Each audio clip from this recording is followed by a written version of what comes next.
Test দল হিসেবে আমি এখনই বলবো না যে আমরা একদম খুব ভালো দল হয়ে গেছি। শরীফুল ওয়াজ কিন টু পারফর্ম। ফাস্ট বোলিং ডিপার্টমেন্টে একটা খুব সুন্দর প্রতিযোগিতা চলছে। অ্যাজ এ ক্রিকেটার হিসেবে প্রতিষ্ঠা পেতে হলে কিন্তু রেড বল কেটে বিকল্প নেই। শরীফুল যেটা ক্যামেরন গ্রিনকে আউট করেছে সেটা এই টেস্ট ম্যাচের বেস্ট বল ছিল। ওর একটা ডিজায়ার ছিল, ইচ্ছা ছিল যে টেস্ট ক্রিকেটে 5 উইকেট পেতে চাই, এই মাইল ফলকটাও পেতে চায়, যে বাংলাদেশকে সবাইকে চ্যালেঞ্জ করতে পারে। এটা আমাদের জন্য অনেক বড় অ্যাচিভমেন্ট। বাশার ভাই, ফার্স্ট টেস্টটা আমরা যেভাবে জিতেছিলাম, সেকেন্ড ম্যাচটা আসলে যেভাবে খেললাম, আসলে ফলাফল তো হতেই পারে আসলে, কিন্তু একটু কি বেশি এক্সপেকটেশন ছিল কিনা এবং একটু কি বেশি ডিসঅ্যাপয়েন্টেড হয়েছেন কিনা? এক্সপেকটেশন তো বেশি ডেফিনেটলি ছিল। একটা অপরচুনিটি আমরা তৈরি করেছিলাম সিরিজ জেতার, বাট আমরা জানতাম এটা আনস্ট্যান্ডেবল। অস্ট্রেলিয়া টেস্টের 1 নম্বর দল, তারা তাদের শক্তি নিয়ে মানে এই ম্যাচটা খেলবে এবং অবভিয়াসলি মানে প্র্যাকটিক্যালি 2-0 হারানোটা আসলে একটু বেশি হয়ে যায়, বাট আমরা একটু বেটার ক্রিকেট খেলতে পারতাম ডেফিনেটলি। আমরা অপরচুনিটি কিন্তু ক্রিয়েট করেছিলাম। আমার মনে হয় যে আমরা সবাই দেখেছি টসটা আসলে একটু বেশি ইম্পর্টেন্ট হয়ে গেছে বলে আমার কাছে মনে হয়েছে। ইউজুয়ালি টসের উপর তো কারো হাত নেই, আপনি হারতেও পারেন, জিততেও পারেন, বাট এতখানি ডিফেন্স আসলে সবসময় তৈরি করে না। অস্ট্রেলিয়ানদেরও কিন্তু ব্যাটিং করতে কষ্ট হয়েছে। আমরা যদি আগে বোলিং করতাম তাহলে তো ডিফারেন্ট স্টোরি হলেও হতে পারতো, কারণ আমার মনে হয় অস্ট্রেলিয়া একটা চান্স নিয়েছিল। চান্স ইন সেন্স যে তারা একদম যে ধরনের উইকেটটা দিয়েছে এই টেস্ট ম্যাচে, এটা কিন্তু কুড বি এনিবডিজ গেম, সেরকম কিন্তু হতে পারতো। আমরা অনেক সময় যেমন স্পিনিং ট্র্যাক বানাই, ওরা আসলে ওরকমই ফাস্ট ট্র্যাক বানিয়েছে। তো অবভিয়াসলি টসের ভাগ্যটা ওদের পক্ষে গিয়েছে, যেটা ওদের সাহায্য করেছে, বাট আমরা আরেকটু বেটার ব্যাটিং করতে পারতাম।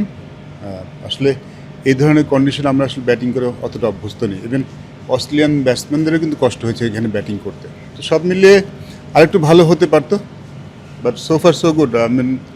অস্ট্রেলিয়া এসে সিরিজ ড্র করে যাওয়াটা মনে হয় অনেক বড় অ্যাচিভমেন্ট বাংলাদেশ ক্রিকেটের জন্য। জি, এই টেস্টের ফলাফলের জন্য একটু এইসব নিয়ে কথা কম হচ্ছে, কিন্তু এটা একটু হিউজ অ্যাচিভমেন্ট। অবশ্যই হিউজ অ্যাচিভমেন্ট। আপনি যদি শুধু আমাদের জন্য না, আপনি যদি whole world about Bangladesh cricket নিয়ে যারা ফলো করেন, যদি তাদেরকেও আপনি ফলো করেন, সবাই কিন্তু এই অ্যাচিভমেন্ট অনেক উপরের দিকে দেখছে। আমরা মনে হয় যে টেস্ট দল হিসাবে আমি এখনই বলবো না যে আমরা একদম খুব ভালো দল হয়ে গেছি। আমার মনে হয় এখন আমাদের অনেক দূর যেতে হবে, বাট আমরা কিন্তু এখন মনে হয় নিজেদের একটা স্টেটমেন্ট দিতে পেরেছি। শুধুমাত্র অস্ট্রেলিয়ার টেস্ট নয়, আপনি যদি আপনাদের প্রিভিয়াস টেস্ট ম্যাচগুলি দেখেন পাকিস্তানের সাথে, তার আগের টেস্টগুলি যদি খেয়াল করে দেখেন, আমরা কিন্তু টেস্ট কিন্তু নিয়মিত জিতছি। আপনি যদি স্ট্যাটস দেখেন 2000 সাল থেকে এবং এই লাস্ট 2 ইয়ার্সের স্ট্যাটস দেখেন, আপনাকে বলতে হবে কিন্তু বাংলাদেশ টেস্ট ক্রিকেট অনেক দূর এগিয়ে গেছে। আমরা এখন খুব ভালো অবস্থায় আছি, মানে টেস্ট চ্যাম্পিয়নশিপে। আমাদের সামনের 5টা টেস্ট ম্যাচ আছে, উইচ ইজ ভেরি ইম্পর্টেন্ট আমাদের জন্য। তো দেখা যাক সেটা কী হয়, বাট অস্ট্রেলিয়া থেকে বাংলাদেশ যেটা নিয়ে যাচ্ছে, আমরা আসার আগে বলেছিলাম যে আমরা যখন প্রবলেম আমি বলেছিলাম যে যখন দেশে ফিরে যাই একটা রেসপেক্ট নিয়ে যেতে চাই। আমার মনে হয় সেটা নিয়ে আমরা দেশে ফিরতে পারছি। বাশার ভাই, শরীফুল ইসলাম, মানে আপনার তামিমের সিলেকশনটা একটু কঠিন ছিল, ইভেন শরীফুল ইসলামকে এবার পারফর্ম করছিল তার জায়গায় নেওয়া, এবং শরীফুল পারফর্ম করলো। আসলে আমরা শুনেছিলাম যে শরীফুলের সাথে ম্যাচের আগে আপনার কথা হয়েছিল এবং ম্যাচের আগে তিনি কনফিডেন্ট ছিলেন তার পারফরমেন্সে। একটু ঘটনা যদি বলতে যতটুকু বলা যায়। না, আমার তো সবার সাথে কথা হয়, শুধু শরীফুল না, সবার সাথে কথা হয়, বাট শরীফুল ওয়াজ কিন টু পারফর্ম। আমার মনে হয় এখন যে জিনিসটা আমাদের মধ্যে হচ্ছে যে ফাস্ট বোলিং ডিপার্টমেন্টে একটা খুব সুন্দর প্রতিযোগিতা চলছে, কে কার থেকে ভালো করতে পারে। এবং আপনি দেখেন আমাদের 4 জন ফাস্ট বোলার খুব ভালো এবং পারফর্ম করছে। এবং অবভিয়াসলি শরীফুলের যেই চেঞ্জটা আমি দেখছি, আমার 3 ইয়ার্স ব্যাক যদি আমি বলি, 2021-22-এর দিকে যখন শরীফুল ভালো করছিল অনেক, তখনও কিন্তু শরীফুল রেড বল ক্রিকেট নিয়ে অতটা উৎসাহ দেখাতো না। তখন কিন্তু অনেকটা হোয়াইট বল ক্রিকেটের প্রতি আগ্রহটা বেশি ছিল। বা রিসেন্ট লাস্ট 1 বছর দেখছি যে শরীফুল রেড বল ক্রিকেটটাও অনেক আগ্রহ দেখাচ্ছে, এখানে সে ভালো করতে চায়। দেখুন, অ্যাজ এ ক্রিকেটার হিসেবে প্রতিষ্ঠা পেতে হলে কিন্তু রেড বল ক্রিকেটের বিকল্প নেই। White ball cricket is very important, but আপনি যদি বড়দের ওয়ার্ল্ড ক্লাসের কাতারে যেতে চান, লাল বলে কিন্তু আপনি পারফর্ম করতে হবে। গুড টু সি যে শরীফুল সেই জিনিসটা করতে চাচ্ছে। মানে ইজ এ ওয়ান্ডারফুল বলার, এই যে ইয়াং এনার্জেটিক বল সুইং করতে পারে।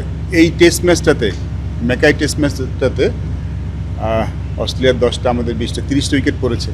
কিছু অসাধারণ ডেলিভারি ছিল, কিন্তু আমার কাছে মনে হয় শরীফুল যেটা ক্যামেরন গ্রিনকে আউট করেছে সেটা এই টেস্ট ম্যাচের বেস্ট বল ছিল। বাশার ভাই, লাস্ট প্রশ্ন আমার থেকে, শরীফুল বলেছিল 5 উইকেট নেবে, এমন কোনো ঘটনা ছিল আসলে?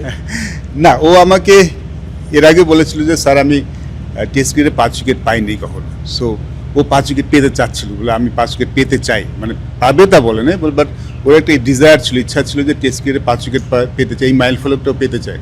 সো বলেছিল যে যদি আমার খুব ইচ্ছা টেস্টের 5 উইকেট পাওয়া, তো সেটাই বলেছে, সেটাই শেয়ার করেছিল আসলে। আসলে আমি যতটুকু জানি আপনার সাথে গিলক্রিস্ট পয়েন্টিং যেটা দেখা হয়েছিল জি, জি। লেজেন্ড ক্রিকেটারদের, তারা খুব প্রশংসা করেছে বাংলাদেশ। কি বলেছিল আসলে তারা, বা তাদের আসলে এই সিরিজটা নিয়ে তাদের অবজারভেশনটা কি ছিল?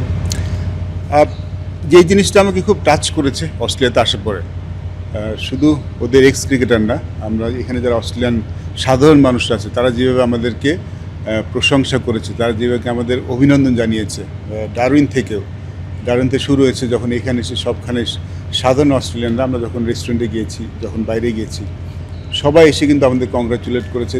তারা কিন্তু আপসেট হয়েছে অস্ট্রেলিয়া হেরেছে, বাট তারা একইভাবে আমাদের কিন্তু প্রশংসা করেছে। এবং অস্ট্রেলিয়ান ক্রিকেটার ডেফিনেটলি তারা বাংলাদেশ ক্রিকেটকে এখন অন্য চোখে দেখছে। দে নোজ যে বাংলাদেশ ক্রিকেট সবাইকে চ্যালেঞ্জ করতে পারে, এটা আমাদের জন্য অনেক বড় অ্যাচিভমেন্ট। কার খেলাটাকে মুগ্ধ হয়েছে? হাসানের 9 উইকেট, শরীফুলের 7, তামিমের সেঞ্চুরি, কোনটা বেশি ভালো লেগেছে? একদম মুগ্ধ করেছে আপনাকে? আমি আসলে সিঙ্গেল আউট করতে চাই না। আমাদের যে আপনি ডারউইন টেস্ট ম্যাচ দেখেন, যে টেস্ট ম্যাচটাতে আমরা জিতেছিলাম, I think it's a total team effort.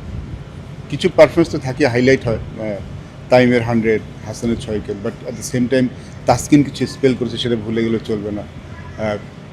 যেভাবে মেহেদী হাসান মিরাজ ব্যাট করেছে, যেভাবে মেহেদী হাসান মিরাজ 5 উইকেট পেয়েছে, এখানে স্পিনারদের জন্য তেমন কিছু কিন্তু ছিল না। নাথালানের মতো ওয়ার্ল্ড ক্লাস স্পিনার কিন্তু ভালো ভালো উইকেট পাননি, সেখানে মিরাজ 5 উইকেট নিয়ে বেরিয়ে গেছে। আমার এটা তো টোটাল টিম এফোর্ট।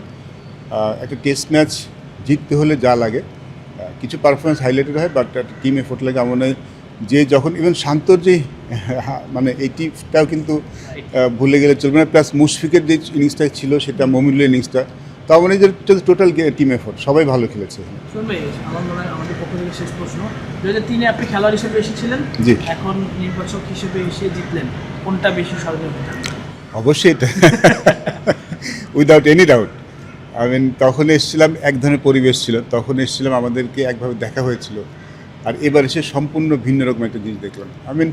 আমি 2000 সাল থেকে নিয়মিতভাবে খেলছি, তারপর খেলোয়াড় হিসেবে সফর করেছি বিভিন্ন দেশে, তারপর অফিসিয়াল হিসেবে সফর করেছি, but this is probably the one of the finest tour for my self, যেখানে আমাকে অন্যভাবে সম্মান জানানো হচ্ছে সবাই, সব দিক, সব সেকশন থেকে, ইভেন প্লেয়ার, অফিসিয়ালস, পিপল, সব জায়গা থেকে যে সম্মানটা পেয়েছি, এটা আসলে আমি কখনো পাই না।